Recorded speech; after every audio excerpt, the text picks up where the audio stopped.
The interactions can be either synchronous or asynchronous, so they can be instantaneous or not. And the asynchronous offering involves using email and allows a young person, I suppose, who wants more time to compose their communication.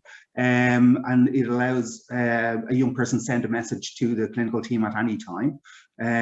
Live chat itself is available during particular set service hours and operates on a kind of a drop-in basis. So young people are able to access support when they really choose that they want it. And we also have scheduled group chats when a number of young person will engage in a discussion facilitated by a clinician on a topic relevant to youth mental health. And this is often really powerful in terms of the support that young people offer each other. And as you can see from the numbers there, we have reached a lot of young people online with 51 total group chats, nearly 2,000 individual chats, and nearly 1,000 email connections between ourselves and young people. And the next slide just gives you a quick sense of what the service looks like. I suppose a young person will register for the service, and this involves giving just basic information and non-identifying information to maintain anonymity, and completing a baseline measure of distress such as the core or the YP core. They enter a queue, and currently the wait times are very short, usually just a couple of minutes. And then they are assigned to a clinician by a more senior clinician who has reviewed what they have put in terms of their reason for attending. And then they engage in a 50-minute approximate chat where a clinician will offer therapeutic support and use all of the skills that they have, just adapted to the online world, I suppose. Each chat is considered a kind of a one-off standalone intervention. And at the end, I suppose there are a number of different options. A young person may return for further chats. They may be given information that might direct them to other services, or hopefully they will just feel heard, acknowledged and supported. And sometimes that is enough. I'll pass you over now to Maria. Hi, everyone, straight in. Okay, so we see this in a lot of mental health services. The majority are female that present, and with this service, most young people are within the 15 to 17 and 18 to 20 age bracket. The majority are heterosexual, followed by bisexual. There are higher levels of distress, anecdotally though, than traditional services. So 92.7% of 12 to 16-year-olds and 94.6% of 16 plus are in the clinical range of distress as measured by the YP core and the core 10. And you'll see this probably in the future in relation to some of the Jigsaw demographics as well. The highest presentation that young people come with is anxiety, social relationship related difficulties and mood difficulties. So what do our young people say about this service? So the majority of young people who initiate a chat actually complete the contact, which is great. And there are also high levels of satisfaction with the chat service. So I just pulled a couple of lovely quotes to give you a sense of what our young people are saying. So I was scared to talk to someone, but I'm very happy I did. It was my first time, so I was really, really nervous, but I felt listened to and I didn't feel judged like I thought I would have. It was nice to feel listened to. That's something I don't get a lot of. And finally, while there's an awful lot of ongoing monitoring and evaluation in all of our services across Jigsaw, there is a project, a longer term project that has been undertaken by myself as part of my PhD with Jigsaw and UCD. I'm supervised by Amanda Fitzgerald and the lovely research manager here, Aileen O'Reilly. My first study ongoing at the minute is a mixed method systematic review of online synchronous chat for young people. Secondly, I'm going to compare and contrast the demographic, psychosocial and service engagement characteristics of young people attending this service versus Jigsaw's brief intervention model. And finally, I'm going to hopefully look at the effectiveness of these chats for young people. So that's it. If you have any questions, you can fire them on to our emails there. And shameless plug, that's my Twitter. And don't forget to hashtag. Thank you very much. Thanks very much, Maria. We'll go straight into Joe Rossouw, our evaluation coordinator now.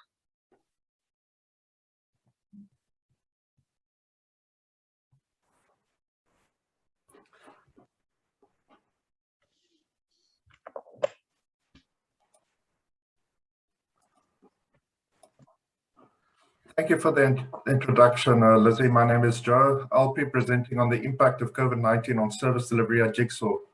These findings are based on a paper we submitted to the Early Intervention and Psychiatry Journal with the same name. In March 2020, the World Health Organization declared the coronavirus disease a pandemic. Shortly after this, Jigsaw suspended all in-person services. All the young people who were receiving support at that time were shifted to interim phone support. In June, Jigsaw began offering phone and video brief interventions, with in-person sessions resuming in July. This study examined how engagement with Jigsaw's brief intervention services has changed during the pandemic. We examined service delivery 12 months before and 12 months after the pandemic was declared. We had a really good sample size for both these periods.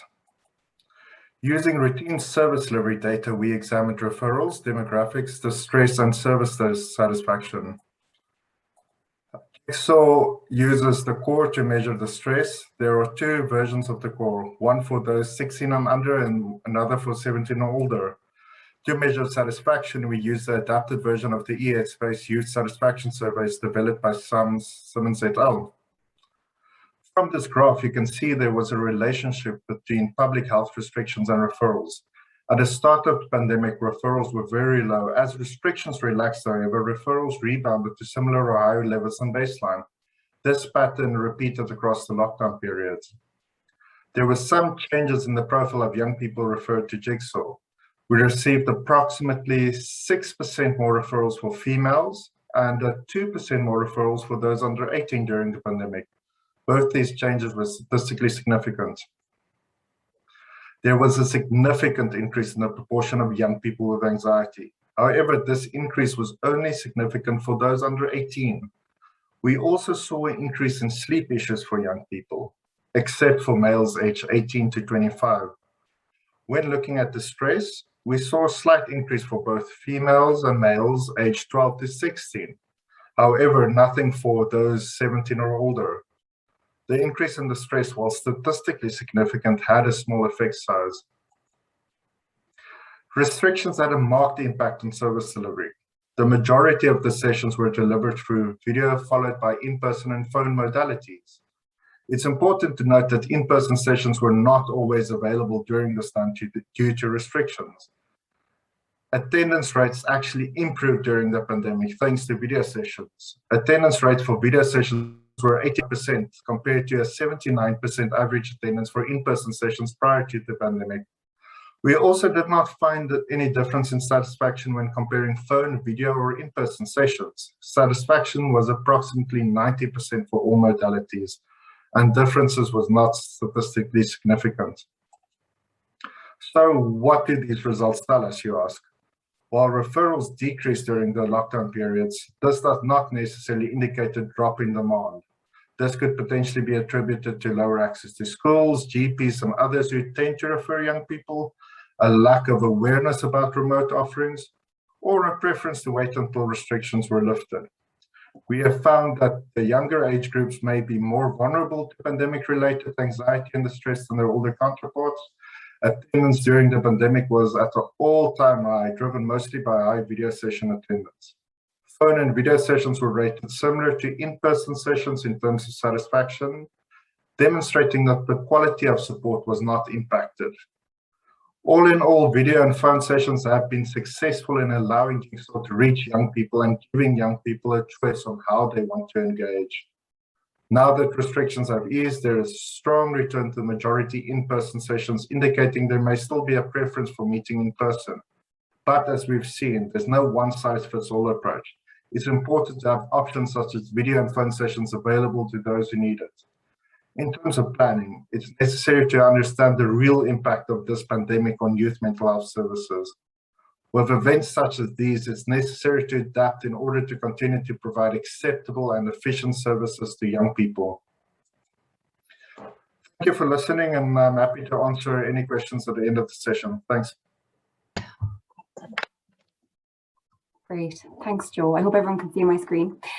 So good morning, everyone. My name is Shauna. I'm a peer research assistant at Jigsaw, and today I'll be discussing our recent work on young people's experiences of engaging with online support at Jigsaw during the COVID-19 pandemic. So to provide some context today, a lot of broad research on mental health has emerged across the pandemic.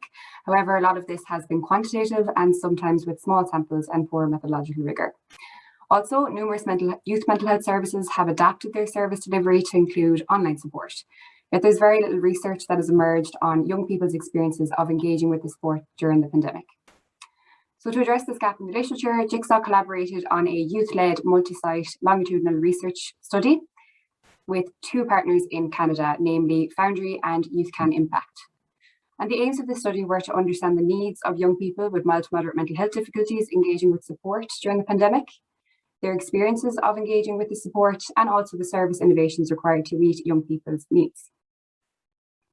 And today I'll present findings from our Irish site Jigsaw on young people's experiences of engaging with brief intervention support online via phone, video, and Jigsaw's live chat service. And these findings were drawn from 52 interviews with young people aged 16 to 24 across 3 time points, November 2020, March and August 2021. And we used reflexive thematic analysis to analyse this interview data. So firstly, young people shared their positive experiences of engaging with online supports at Jigsaw during the pandemic via phone, video, one-to-one chat and group chat. So for phone and video, these include young people valuing being offered a choice between these mediums. They described evidence of the online disinhibition effect, where young people felt it was easier to talk about sensitive issues like sexual orientation online. They liked the home comforts of engaging with phone and video sessions, that they could share personal items through camera with their clinician. They also talked about positive therapeutic rapport through these mediums, their ability to hide their emotions, such as if they were crying when attending via phone, that phone and video were less time consuming than attending in person, where there was no travel component, and that these mediums were accessible for young people, for example, in rural areas or who didn't have access to transport. So for one-to-one chat then, these included that young people liked this was self-directed support, the late opening hours offered by Jigsaw's live chat on a Thursday evening, that there was little to no wait time for a chat, the anonymity the chat affords, also that it provides immediate or in the moment support for young people in crisis. Young people also described writing as easier than talking. Interestingly, they talked about the chat as a really useful first step for young people who may be considering later attending in person, and also that it's a good alternative to burdening friends and family members with issues related to mental health. And also for a group chat then, young people liked that there was less attention in these chats on them as individuals and more on the topic being discussed, and also that they could learn from and share ideas with other similar young people. So secondly then, young people identified some areas of our online services that they feel need improvement. So for support via phone and video, these included having a preference for a solutions-focused approach rather than general reassurance and validation provided by clinicians.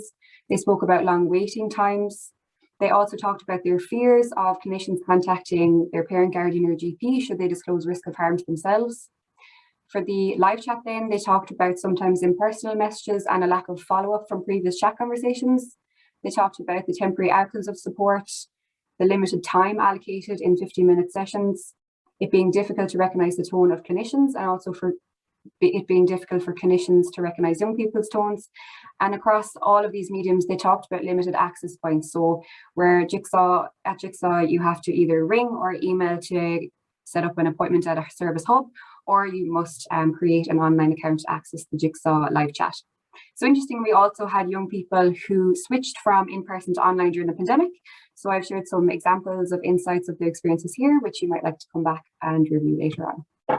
So the findings presented today have a novel contribution to literature on young people's experiences of engaging with online support during the COVID-19 pandemic. And they also yielded important suggestions for youth mental health services who wish to improve their online service delivery for young people.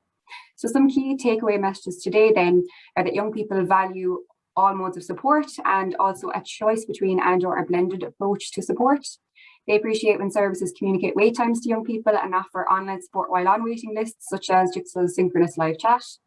Also that there are many ways that young people can get in touch with services, including one-off contacts by email, which makes it sometimes very challenging for young people to navigate services. Therefore, they felt it was important that service staff have access to information about past contacts and about young people themselves and their issues to make the help-seeking process as seamless as possible. Also, they identified the need for services to consider accessibility of services, for example, the availability of young people, to consider late opening hours and additional access points, such as being able to access the live chat via direct message on Instagram or Facebook. And finally, in terms of our next steps then for the Life in a Pandemic project, we're currently writing up our findings from this study, which, as I mentioned earlier, had broader aims to explore young people's experiences of the pandemic and engaging with supports at Jigsaw. And it's really interesting so far to see the universality of these experiences. In addition, this project was unique as young people were involved at various levels as researchers, consultants and participants. And so we're currently writing up a paper to share our learnings about youth participation in this project. So thank you for your attention today, and I'll take any questions about the project at the end. Thank you for that, Shauna. Great presentation. I'm going to hand it over to Shauna, the co-chair, to ask some questions. Great, thanks, Joe. So we have had some questions come in. The first is for Paul. So Paul, someone is wondering, is the live chat a single session model, or do young people often return for more than one session? It is, each session is designed to be kind of standalone. So we try to have as much impact and offer as much support within that contained chat as we can. However, young people aren't limited in how often they access the chat. So they often access multiple chats, and the clinician can look back over the previous chats to make sure that any previous kind of sessions are integrated into what they're doing. But each chat is considered a standalone intervention in its own right. Great. Thanks, Paul. There's another question here for Joe on your study. So you mentioned that you've submitted the paper for publication. Is it published? Can you just clarify that? And if so, where can people access it? I'll let Lizzie answer that one. I think Lizzie may have left the session. She might have dropped out. Okay, so yeah, it's we're just waiting. It went for peer review. It's just back to the editors. There was a few responses, so we're hoping it would be available soon. And yeah, just pop us an email or reach out to us. Then we can potentially, when it is available, share that. Great, thanks, Joe. And there's just one question here for myself. So I mentioned briefly that the study was longitudinal. How many time points did we collect data at? Was there a large drop-off between data collection phases, and how was this managed? Yeah, so there were 3 data collection points in our Life in a Pandemic study. So the first was November 2020, the second was March of this year, and the third August of this year. So we actually had very good retention over the year. It was in line with previous research. So we had about a 20% drop off. So we had 21 young people at time 1, 17 at time 2, and 14 at time 3 in August. So we were quite pleased. And in terms of managing that, so I suppose firstly, we had input from young people on our information sheets that went out. So they were quite clear and youth friendly, and most people who engaged knew what was involved and what their commitment would be. Also, we created animation videos. So after time 1, we did a summary of the findings, and we shared this with participants to encourage participation at time 2. And we did the same thing after time 2 to encourage participation at time 3. And I suppose the final thing then was we had youth consultants input on our interview schedules. Just that the questions were engaging for young people, and in general, young people found it was a pleasant experience to be involved. Yeah, so I think we've come to an end. I'll pass it back to Joe. Great, thanks everybody. We've come to the end. If there's any more questions, please send those on to us, contact us via our social media, or we will have these presentations available by video. Our emails are on those if you've got any further questions. Thanks so much. Thank you, everyone.